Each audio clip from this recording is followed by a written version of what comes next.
All right. The Cut, which was a part of New York Magazine, does this long profile of Dianne Feinstein, and it's called The Institutionalist. Dianne, and here she is. She looks like... Look, we're not going to make fun of her for being old. How old is she? 86? 89. 89. And it's still serving. She's going to turn 89 this month. Excuse us. Oh, I wonder if we'll get invited. June 22nd. I'm free, Dianne. She's 5'10". Damn, she'd be tall. Well, not anymore. She's probably shrunk. All right. That's enough. Oh, God. Stop. Who's that? Stop. Glen? Just quit. Jesus Christ. Just stop. Oh, Glen, hey. You guys are going to have to do this whole episode over. Why? Oh, Are we? God. Oh, no. Are we not in compliance? Did I fuck up? No, it's just awful. Oh, really? It's just a bad episode. Oh, man, it's so boring. Oh, man. Here I thought we were having a good old time. Oh, man, this is the worst. This is the worst one, you think? By far. Oh, Wow. shit. Well, that's... So, Glenn, you've been watching the whole time. I have. Just absolutely bored to tears. I had to nod myself awake a couple times. Man. I was dozing off. So Shit. this is going to be very exciting for a lot of our viewers. We have I don't know if you know this, but they call themselves the Glen Heads. Yeah. They're quite the fans. Even though they have no idea what you look like, what you sound like, as far as it is, it's just a hi, Glen. But baby, they love it. They're part of the lore. And now look at you. They got you in all your glory. Thank you for having me. Yeah. Do you have anything right off the anything right off the bat you would like to say to the Glen Heads? No, but just I appreciate their support and letting them know that compliance is important. Yes, it is. And keeping you guys in line is important too. Yes. Right. Compliance, much like consent, is important. Right. Should we ask the question so we did a mailbag episode that's going to come out next week, and a couple of the questions were regarding Glenn. Oh, no shit. And I figured we almost talked about it, but then I said we might as well save it. We're going to have the man himself on. And so people were wondering. Do you have the question ready? Wait, before you ask me this question, Emil, you're not going to flip me off again. No, I would never. Yeah. I don't think I ever did that. Yes, did I? you did. Yeah, you flipped me off in a previous episode. No way.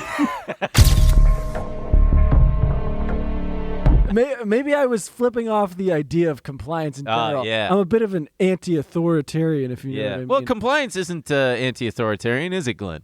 Well, it depends on what you're doing. Yeah. I like when we're freewheeling, no rules, and that's my own problem. I'm the bad boy of the show, Glenn. He is the bad boy. But compliance is necessary, right? Like, can you, before we ask the questions, tell us why compliance, in my case, why it's important? Well, as people have probably gathered from the show, Ben does trade, and he is a registered representative with a registered broker-dealer, which is who I work for, T3 Trading Group. Ben has to follow certain rules as a registered rep That's true. in order for him to do stuff like this for the show. And that's why I get the privilege of watching the show every week and signing off on what you guys say before it hits the airwaves, so to speak. It's financial talk. It's to protect the firm as well as me as an individual from any kind of liability, right?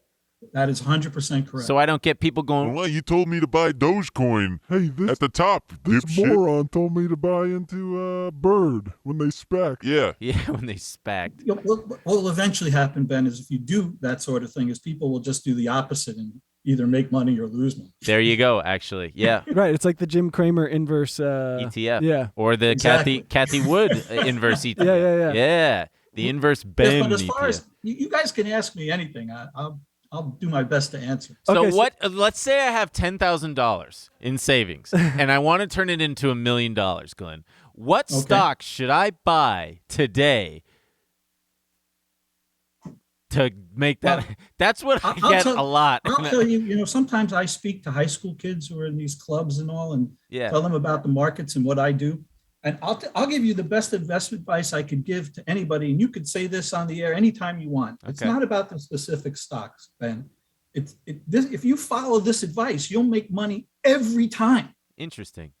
All you have to do is buy low and sell high. There you go. It's as simple as that, folks. I see. If you do that every time, you got no problem. Or you can do the opposite and sell high and buy low if you're the Ben Cahn special. Yeah, shorting inclined. Wait. So we are close to wrapping up this episode, but we wanted to tell everybody that if you want to get a little bit more of the Glen experience, you can, if you don't already subscribe to tmgstudios.tv, we're gonna have a little bit more of him on the after hours. Should we save the questions for then?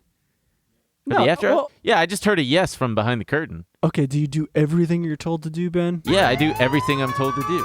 All right, fine. We'll save the question. By the way, so Glen, in the history, I'd like a little report card, please. In the history of the show, I haven't had to revise just about anything, have I? I only can think of one small incident way back in the beginning when we were first kind of feeling each other out. But other than that, no, you guys have been very compliant. And the fun, even though Emil flipped me off. I think that's why you didn't have me in studio. It might have gotten ugly. Yeah. Oh, Jesus, Glen. No. My fondest memory of the delicate dance with compliance was the fact that for the first 9 episodes or so, I wasn't permitted to swear. Oh, yes. Yeah. I loved when they took the governor off and you just got to go full Ben. Yeah, that was fun, wasn't it, Glen? Yeah, well, again, that all comes down to the fact that you're not really advertising anything that would have to do with financial industry. Exactly. In that case, you would be subject to kind of a more wholesome image. Yeah, and baby, this ain't wholesome. I've been naked on this show. I've shown, that's about it. Yeah, I've shown, the feet. Well, that was on Wait, did you have to watch the 8-Ball special to make sure it was compliant? I did. Oh, my God. Yeah. This is insane. No! And I put my head down because I'm like, maybe I shouldn't have my head in this. If I'd be allowed to say without sounding like a suck-up, I really do enjoy the podcast very much. Wow. Thank you, Glen. Glen's such a sweet man. He sent me soup when I had food poisoning a couple weeks ago. Yeah, all the way from, you're in New York. Yes. Well, I actually just door-dashed it from Cantor's Deli in LA. Yeah, it was very sweet. Oh, it's from Cantor's. Yeah, Cantor's. Glen, are you also a Jewish man? I am a Jewish man. Nice. And he's also a lover of sports, as you can see from the background here. Yes, I am a season ticket holder to the New York Giants, and I was a 25-year season ticket holder to the New York Rangers. Very cool. Wait, are you going to I'm not a big sports guy, but are the Rangers going to the Stanley Cup? Rangers play Game 5 of the semifinals tonight at the Garden. Ooh, are you going? Unfortunately, no. Why not?